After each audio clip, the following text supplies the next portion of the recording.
தமிழுக்கு முன்னெச்சுவேன் அந்த தமிழ் இன்பத் தமிழ் எங்கள் இருக்குனே வழிகாட்டி போவதற்கு தமிழ் எங்கள் அறிவு வாழ்கின்ற தமிழருக்கோ பாரதிதாசன் புரட்சி தெளிவு. இங்கு வீற்றிருக்கும் அனைவருக்கும் என் மனமார்ந்த வணக்கங்கள்.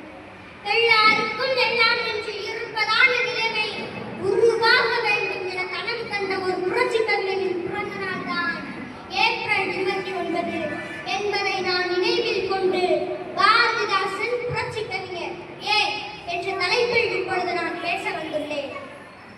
தமிழுக்கும் அமுதென்றுவேன், தமிழுக்கும் அமுதென்றுவேன், அந்த தமிழ் இன்பத் தமிழ் எங்கள் இருக்குனே என பாடி தமிழையும் உயிரையும் ஒரே தட்டில் வைத்து பார்த்தவராயிற்றேனும் புரட்சி கவிஞர் தொட்டு செய்வாய் தமிழுக்கு துறைதோறும் துறைதோறும் துடித்திடுவாய். யார் தமிழன் தமிழன் என்று சொல்லடா தலை நிமிர்ந்து நில்லடா என நாமக்கல் கவிஞர் கூறியது. ஆனால் எங்கே தமிழன் அங்கே நான் இருப்பேன் என வாழ்ந்தவராயிற்றேனும் புரட்சி கவிஞர். புரட்சி கவிஞர் என்பதற்கு முதல் சான்றே அவரது பெயர்தான் கனக சுப்பரத்தினம் என்ற பெயரை சுப்பிரமணிய பாரதியாரின் மீது கொண்ட பற்றினால் தனது பெயரை பாரதிதாசன் என மாற்றி அமைத்துக் கொண்டார். ஆனால் அவர் பாரதியாரின் நிழலாகவே வாழவில்லையே. பாரதியார் தெய்வங்களை பற்றி பாடும் இடங்களிலெல்லாம் நம் பாரதிதாசன் இயற்கையையும் மானுடத்தையும் பற்றி பாடி தீர்த்தரம் பதித்தவராயிற்றே. ஆனால் அவர் கவிதைகளில் மட்டும் புரட்சி செய்யவில்லை, அவர் நாடகங்களிலும் புரட்சி செய்தவர். அவர் எழுதிய அமைதி என்ற நாடகம் உலகிற்கு மிகப்பெரிய படைப்பு. போர் என்பது அமைதிக்கானதல்ல, போர் என்பது அழிவுக்கானது என்பதை உலகிற்கு உறக்க சொன்ன நாடகம் அது. அந்த நாடகத்திற்கு அமைதி என்று பெயரிட்டுவிட்டு உலக அமைதிக்காக போராட வேண்டிய அவசியத்தை அந்த நாடகத்தில் அவர் வலியுறுத்தியிருப்பார்.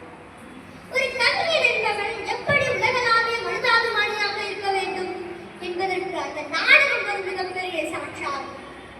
தமிழ் நெஞ்சங்களே, நம் பாரதிதாசரை புரட்சி கவிஞர் என்று கொண்டாடுவது வெறும் உணர்ச்சியால் மட்டுமல்ல, அது அவரின் இலக்கிய செழுமையாலும் தான்.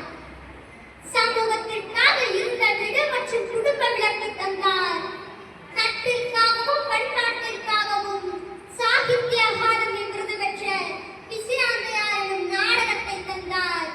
இப்படி இலக்கியத்தின் அத்தனை துறைகளிலும் தனது முத்திரையை பதித்ததால் தான் அவர் சாகாவரம் பெற்ற புரட்சி கவிஞராக திகழ்கிறார்.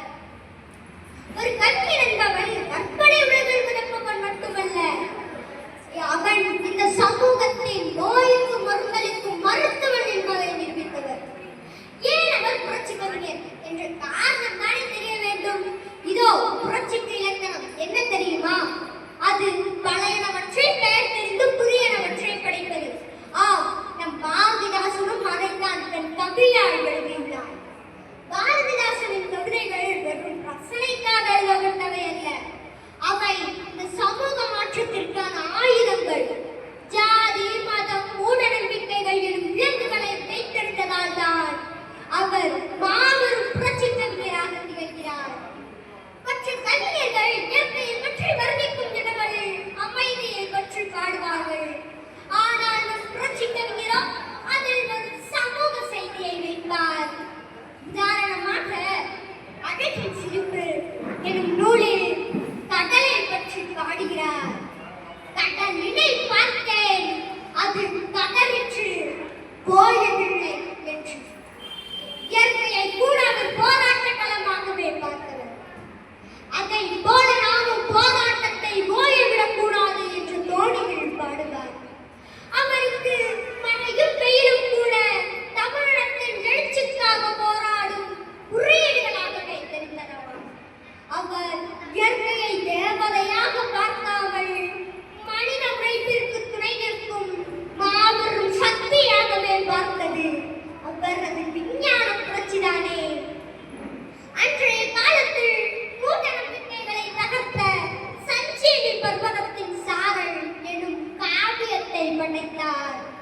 அதில் மருந்து மலை என்பதை விட அறிவு என்பதே ஒருவனை வியக்கும் என்ற கருத்தை அதில் வைத்தார்.